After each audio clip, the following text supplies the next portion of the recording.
Hola amigas y amigos, bienvenidos al portal El Villegas. Espero que hayan tenido unos días agradables de descanso con su familia o solos si son solos. Y bueno, volvemos a la rutina de siempre, a la necesidad de ganarnos la vida con el sudor de la frente. Y antes de empezar a entrar en materia, les recuerdo que ustedes pueden ver este programa en el canal de cable 31,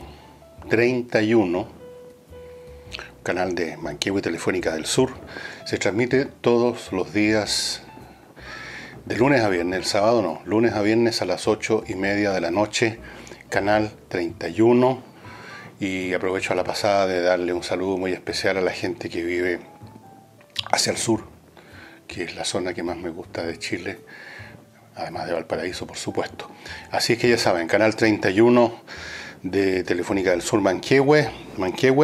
Y quiero además dar la bienvenida a un nuevo auspiciador que ha tenido la muy buena idea de apoyar este programa. Es Eternal Love. Eternal Love es una tienda, una joyería muy bonita, especializada en joyas, joyas de oro de 18 quilates, qué sé yo, piedras preciosas, anillos de compromiso, un montón de cosas. Ellos partieron en la zona libre de Iquique y están ahora acá en Santiago en el Mall Plaza Los Dominicos. Y ojo, con los mismos precios que en una zona franca, con los mismos precios que en la zona franca de Iquique. Usted no tiene necesidad de ir a Iquique ahora para comprar todos estos elementos, estas joyas, joyas de oro, estos anillos de compromiso, en fin, un montón de cosas que ya les voy a ir contando a lo largo de la semana. No tiene que ir a Iquique para obtener descuentos de prácticamente el 40% en el Mall Plaza Los Dominicos. Eternal Love. Así se llama, Eternal Love, amor eterno. Y si usted compra en internet, que tienen un sitio que se llama tal cual, Eternal Love, todo pegado, eternallove.cl, usted puede además aprovechar los descuentos que entraña la compra online. Así que por todos lados, puras ventajas. Vamos a irles mostrando algunos de los productos preciosos que tienen aquí en Eternal Love. Y dicho esto, entro en materia. Tengo acá, a propósito de la elección que se va a celebrar mañana en Estados Unidos, uno de los visitantes de este sitio tuvo la amabilidad de hacerme algunas correcciones respecto a esta elección que yo con mucho gusto voy a mencionar. Yo mencioné que iba a haber una elección en la Cámara Baja, es cierto, pero además hay otras cosas.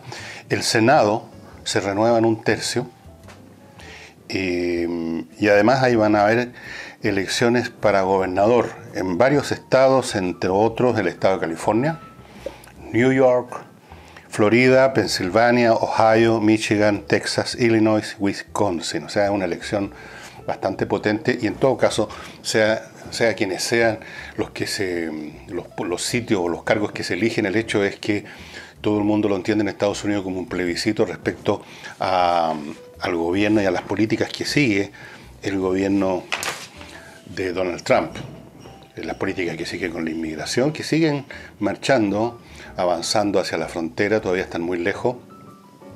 Y ya hay problemas dentro de Estados Unidos con el famoso despliegue militar que pretende llevar a cabo Donald Trump. Aparentemente ahí se topa con disposiciones legales. Las fuerzas militares propiamente tal, según las leyes norteamericanas, no pueden intervenir directamente en el control del policial, el mantenimiento de la ley, salvo condiciones extremas, por ejemplo, que hubiera un estado de sitio, una guerra, algo así.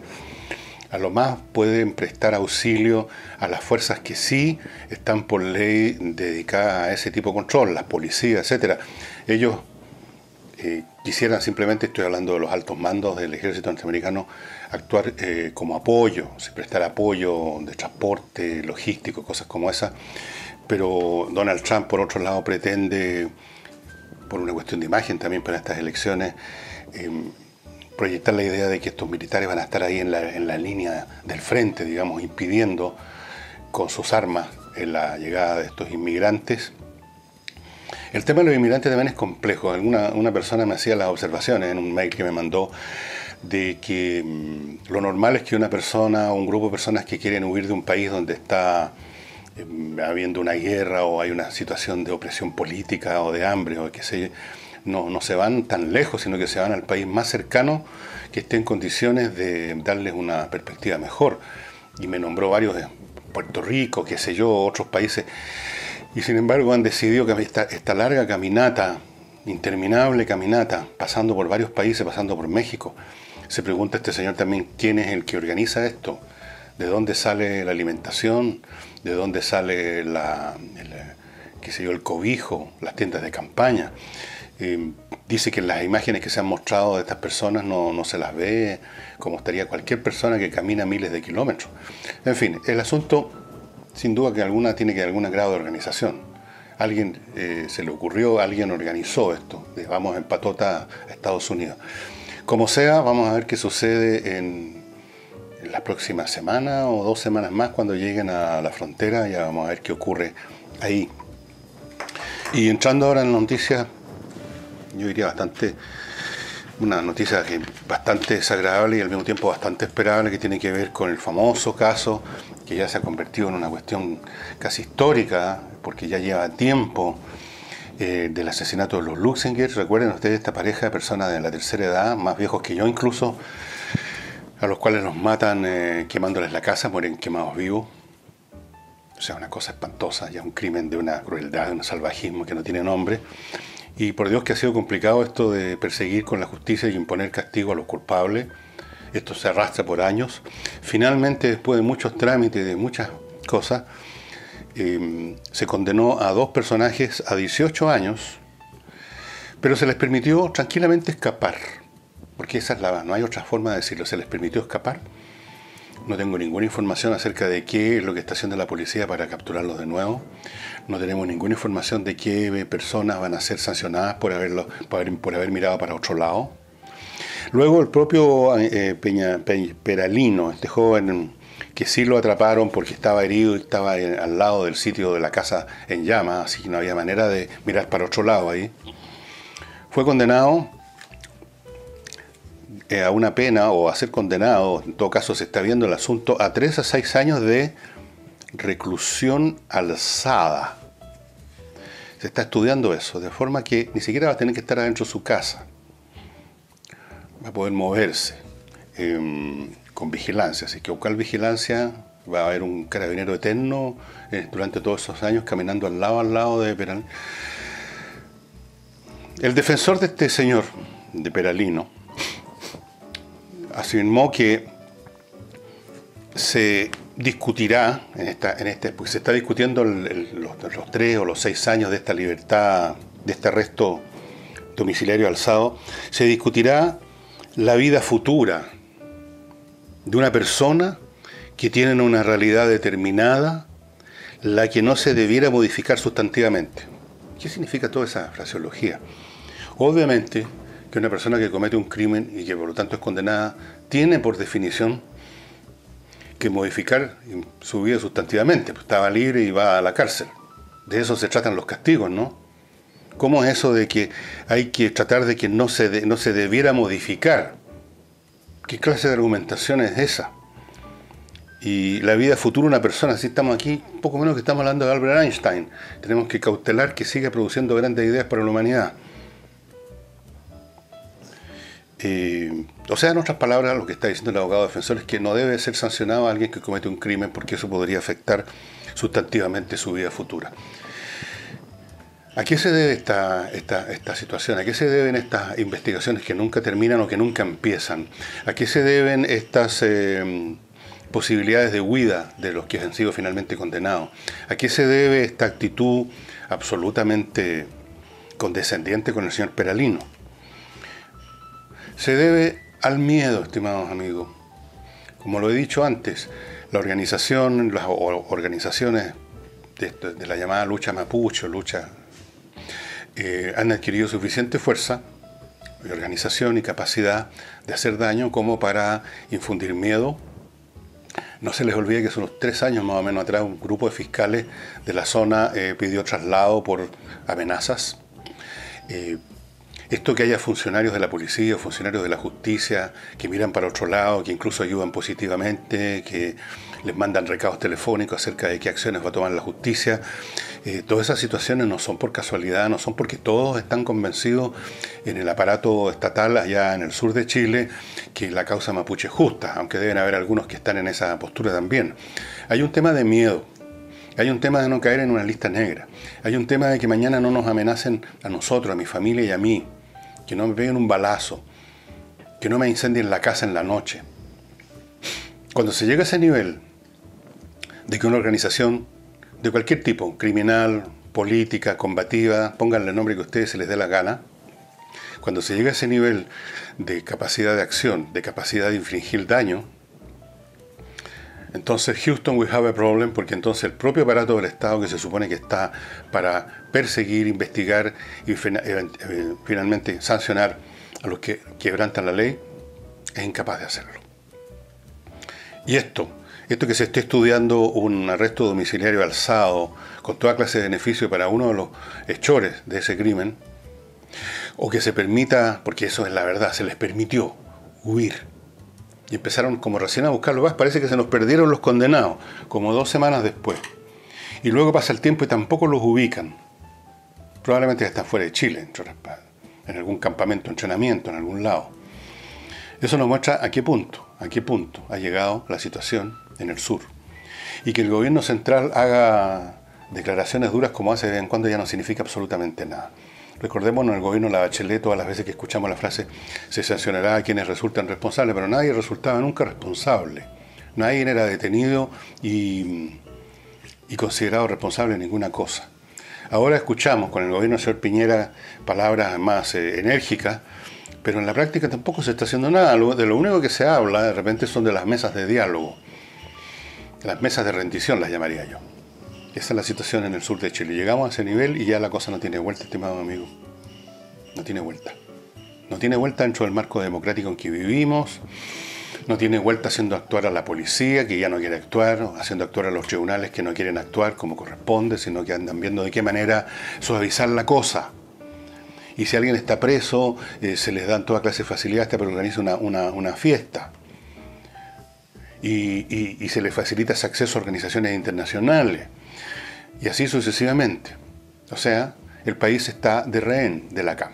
Esa es la situación en este momento. Diga lo que diga el gobierno. Sus declaraciones valen callampa. Esa es la verdad. Así que prepárense para lo que viene en el futuro. Y supongo que ustedes ya, muchos de ustedes se habrán convertido en socios del Club Explora, que ofrece esta oportunidad fantástica de recibir una vez al mes 2 botellas como esta. Sí, todavía está viva esta, pero no creo que dure mucho más.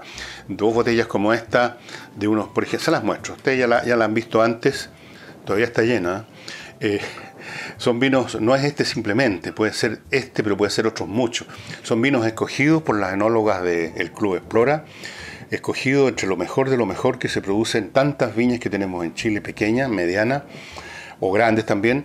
Y usted todos los meses entonces se suscribe, se hace socio del club con una OF mensual y recibe 2 botellas con un recetario preparado por un chef donde le cuentan cuál es el plato que más se ajusta al vino que está recibiendo, a los vinos que está recibiendo. Son 2 recetas cada uno para su botella. A ver si la logro meter bien ahora. Sí, lo he logrado. Pues que lo he logrado. Ser socio del Club Explora es una especie de aventura también, porque uno no sabe lo que le va a llegar. Lo único que sabe es que el vino es rico, pero cuál va a ser la variedad, cuál va a ser el toque de ese vino, esa expectativa también le pone un color adicional a ser miembro del Club Explora y vaya matriculándose, porque todos los vinos de calidad que se seleccionan son siempre limitados. Esta cosa no se produce en gran escala, son cosas escogidas, por lo tanto váyase haciendo socio, vale la pena. Puede regalar también la suscripción a una persona, hay una gift card que usted puede comprarla por un mes, por 2 meses, lo que usted quiera, según lo que usted desee regalar. No pasaron muchas cosas políticas esta semana, por cierto, estos 4 o 5 días en que la ciudad estaba muerta. Qué exquisito eso, ¿eh? Santiago, pero no, se oía caer un fósforo al suelo. En algún momento de estos días me parece que el presidente de la República, a propósito del socialismo, dijo que el socialismo del siglo XXI ha sido un desastre. Lo cual me pareció una frase muy rara, porque decir que tal cosa en tal momento ha sido un desastre es casi como implicar que en otras épocas no lo ha sido, aunque él después se corrige y dice, y en el siglo XX también fue un desastre. El socialismo ha sido un desastre en todas las épocas. Y incluso diría que el socialismo del siglo XXI ha sido menos desastroso que el del siglo XX. Por lo menos no ha tenido las matanzas en una escala colosal, que están asociadas a la construcción del socialismo, como dicen, como en la Unión Soviética, pero también los asesinatos que se produjeron en Polonia. ¿Recuerdan ustedes que en el curso de la Segunda Guerra Mundial el señor Stalin mandó asesinar a toda la oficialidad, intelectualidad y eso que llaman pequeña burguesía de Polonia, que los tenían ellos en un campo, en Katyn? Ahí los mataron, balazo en la nuca. Por supuesto mintieron, son expertos en mentir y le echaron la culpa a los alemanes. Pero después se vino a descubrir que la matanza la habían perpetrado ellos porque planeaban al final de la guerra, iban a tomarse Polonia, y es mucho más fácil tomarse un país al cual se le ha decapitado. Y decapitaron Polonia. Ese es otro crimen más. Después, ¿para qué hablamos de lo que sucedió en los demás países? ¿Para qué hablamos de lo que sucedía en Alemania democrática, donde se crió la señora Bachelet, lugar donde los que querían huir de ese paraíso comunista eran baleados camino a la frontera, ¿no es cierto? Eran ametrallados. No se les habrá olvidado el muro de Berlín, supongo. Entonces, el socialismo ha sido siempre desastroso porque su fórmula de gobierno, basada en un partido único, basada en una ideología única y basada en conceptos económicos que no funcionan, son la receta perfecta para que los países que caen bajo el dominio socialista o comunista, como dicen otros, se convierten en países que no crecen, o que crecen muy poco, que crecen mal, con productos de mala calidad. Nadie quiere trabajar, nadie está incentivado a desarrollar nuevos productos, a hacer las cosas bien hechas, porque eso no produce ningún retorno extra.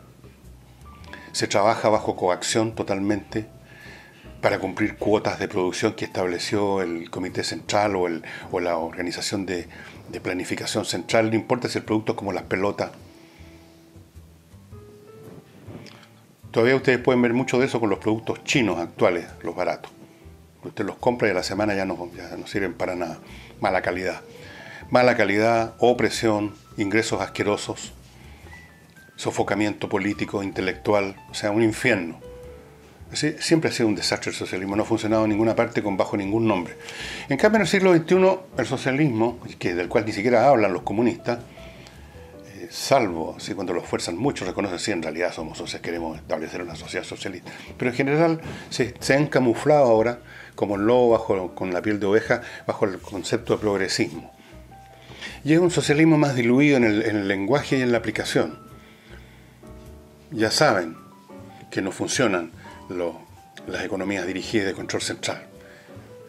Y tampoco andan matando gente hacia al tuntún, como hacía el señor Stalin. No, en realidad no al tuntún, seleccionaba bien a quienes había que matar, por millones. Pero sigue siendo socialismo. Con cualquiera que sea lo diluido que esté un veneno, sigue siendo veneno. Y produce ruina. Y produce también crímenes. En Venezuela está hoy produciendo crímenes. Ha muerto mucha gente en Venezuela. Otra está muriendo de hambre o de enfermedades. Es un país completa y totalmente arruinado por el socialismo bolivariano, la expresión que inventaron en Venezuela. Así es que casi diría yo que es al revés. Yo habría dicho, si fuera el presidente de la República, el socialismo del siglo XXI un poco menos desastroso, porque es un poco menos socialismo. Está diluido.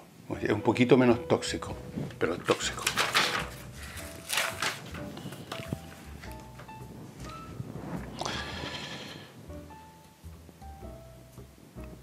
He sabido que las organizaciones universitarias, especialmente las reunidas bajo esa sigla, esa organización llamada CRUCH, que son supuestamente como las universidades más aristocráticas de todas, ¿no? Las que tienen más tradición, Están muy preocupados, dicen, por la disminución de los fondos que se han asignado para investigación científica.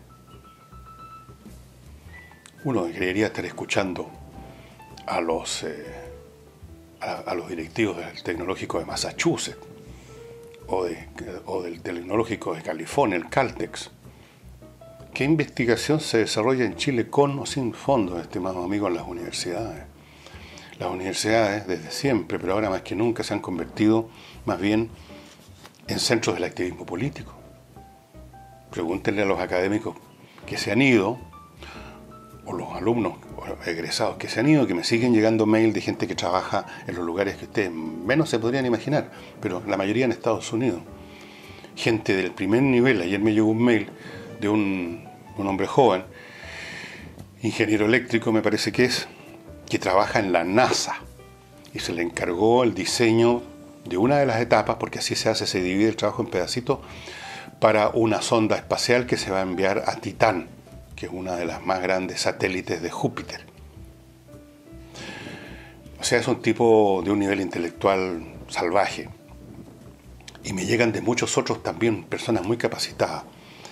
Y en ninguno de ellos he oído decir de que sus universidades hayan sido otra cosa que centros donde impera la mediocridad y la politiquería y el activismo. Y yo creo que gran parte de los fondos que llegan a la universidad hace mucho tiempo se van a otras cosas que no tienen nada que ver con la investigación. ¿Cuáles son las investigaciones que se hacen acá? Deben haber algunas personas, por supuesto, como individuo, no como parte de una máquina académica, sino que como individuo que hacen investigaciones. Esos son los individuos que rápidamente desde el exterior los detectan y se los llevan a trabajar en las mejores condiciones. Yo tengo muy poca confianza, me van a perdonar, en el mundo académico como fuente de producción de conocimiento. Yo creo que es una burocracia del conocimiento. Hay una estadística muy interesante, y esto ha sido siempre por todas partes igual. Si ustedes hacen una lista desde 1850 hasta la fecha de quiénes son los autores de las más grandes ideas o de las más grandes invenciones de la humanidad, se van a encontrar que prácticamente ninguna viene de la academia. Ninguna. En el mundo académico lo que encontramos son profesores repitiendo hasta que se jubilan lo que aprendieron de jóvenes. Lo que encontramos es política universitaria, política de pasillo, discusiones por los presupuestos, envidias profesionales, guerras mortíferas entre académicos por el prestigio, por el afán de publicar alguna cosa bastante mediocre, por lo general en una revista. ¿Cuántas publicaciones tiene fulano? ¿Cuántas tengo yo? Fíjense que la gran revolución tecnológica que se produjo en el siglo, en la segunda mitad del siglo XIX en Inglaterra, que era en ese momento la sociedad más avanzada del mundo en términos industriales. Estoy hablando de la máquina de vapor, de los telares mecánicos, montones de cosas, las locomotoras, los trenes, todo. Una sola cosa salió de la mente de un académico, que era una lámpara de seguridad para los mineros del carbón. Una. Y hoy en día, ¿quién está haciendo? Hoy, ¿quién está haciendo? ¿De dónde están? ¿Cuáles son los recintos, los lugares, las instituciones donde se produce el mayor avance tecnológico? Bill Gates ni siquiera se molestó en ir a una universidad, me entiendo. En un garage desarrolló su sistema computacional. Lo mismo con el tipo de Microsoft. No es Bill Gates, es el de Apple. Pero da lo mismo, estos tipos que crearon la computación personal, ya sea los computadores de Apple o los computadores PC, finalmente, no hicieron esto en un laboratorio o en una universidad. El señor Elon Musk, que está desarrollando tecnologías bastante impresionantes en el campo de los automóviles eléctricos y en otras cosas que está metido, tampoco es un hombre que se mueva en los ámbitos universitarios. Y podría seguir enumerando montones de cosas. ¿Quién inventó y fabricó el primer avión? ¿En la escuela de ingeniería de alguna universidad? No, unos tipos que fabricaban bicicletas, los hermanos Wright, o sea, unos técnicos. Entonces, y luego tenemos las grandes empresas, los grandes desarrollos en medicina, en química orgánica y esas cosas se desarrollan en empresas, en grandes empresas farmacéuticas, que tienen a los mejores talentos trabajando arduamente para desarrollar nuevos fármacos.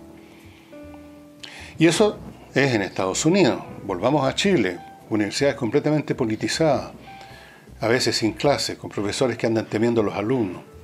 Lo que me han contado estos jóvenes que se han ido con su talento a otra parte, acerca de la mediocridad increíble de sus compañeros de curso.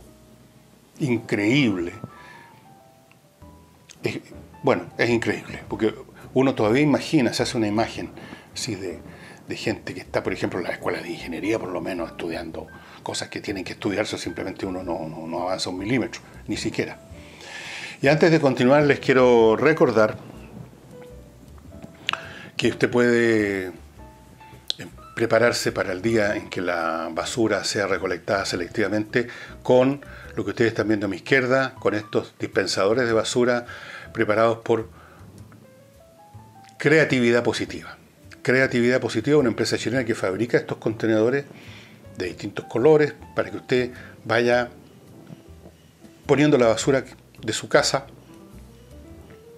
en distintos lugares y facilite el trabajo de extracción desde su domicilio cuando lleguen los camiones. En todo el país va a ser así, con camiones especializados para retirar distintos tipos de cosas.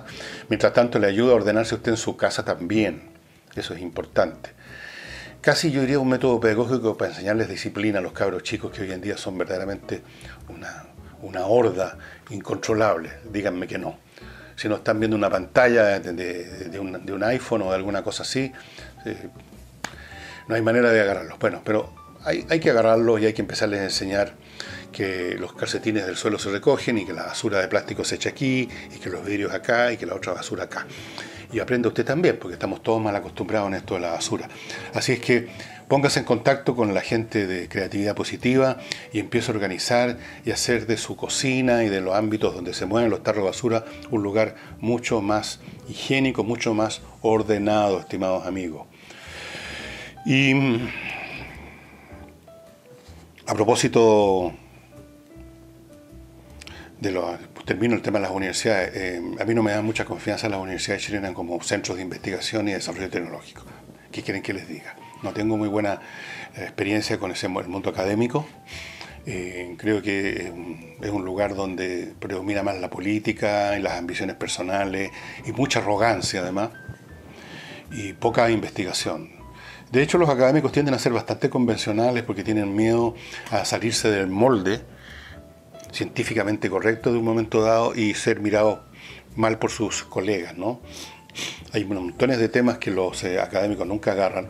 Y si ustedes ven la historia de Einstein o de cualquiera de los grandes creadores de teorías importantísimas, se van a encontrar que los primeros obstáculos con que se toparon fueron sus colegas universitarios. Y a propósito de tecnologías, estaba viendo anteayer, una serie de estudios sobre las tecnologías que vienen. Hay montones de libros, estudios, revistas científicas, revistas tecnológicas, sitios de internet, donde se le mencionan las cosas que vienen en los próximos 10 años, los próximos 20, 30. Y hay una cosa que vale la pena tomar en cuenta. Fíjense, la mayor parte del nuevo mundo que va a venir en tecnología no es tanto cosas nuevas que se inventan y que ni siquiera nos imaginamos en este momento, sino que son nuevos desarrollos de lo que ya conocemos. ¿Recuerdan ustedes lo que pasó con la máquina de vapor? La máquina de vapor, una versión muy simple, inventada por un señor Newcomb, creo, a finales del siglo XVIII, fue una gran revolución. Hasta ese momento los seres humanos usábamos el músculo nuestro de los animales, o la fuerza del viento, y eso eran todas nuestras energías a disposición nuestra. Así que la máquina de vapor fue un salto tremendo, como sería en el caso nuestro la informática. Pero fíjense ustedes lo que pasó con la máquina de vapor. La máquina de vapor partió como una bomba para extraer agua de las minas de carbón. Para responder a esa necesidad fue que a un tipo genial como Newcomb se le ocurrió esto de aprovechar la fuerza del vapor con una bomba, con un pistón, como era la cosa. Pero ¿qué pasó después con la máquina de vapor? Aparte de ser perfeccionada por Watts y otros técnicos que no eran universitarios ni académicos, dicho sea de paso, que la máquina de vapor que el principio de la máquina de vapor de aprovechar la fuerza de un motor accionado con la fuerza expansiva del vapor se expandió por todos lados. Esas máquinas dejaron de ser simplemente una bomba para extraer agua, empezaron a mover poleas en fábrica. Surge la locomotora, que en el fondo es una máquina de vapor con ruedas que avanza. O sea, empezaron a surgir miles de aplicaciones y ese es el motor, literalmente hablando, de la revolución industrial del siglo XIX, la expansión a muchos otros ámbitos de la máquina de vapor. Y nosotros, los adelantos que vamos a ver y que vamos a vivir, ustedes, los que estén vivos en 20 años más, tienen que ver con una expansión que todavía apenas se insinúa de las tecnologías digitales que tenemos hoy. Lo del Internet, por ejemplo, no es nada comparado con la expansión del principio de la transmisión de datos e información vía digital y vía inalámbrica por todo el mundo. Van a cambiar los sistemas económicos cuando se empiezan a emplear otros sistemas de cuenta, digamos, económica, en vez del billete, en vez del cheque, en vez de la tarjeta de crédito. Cuando el concepto de la moneda cambie completamente, cuando el manejo del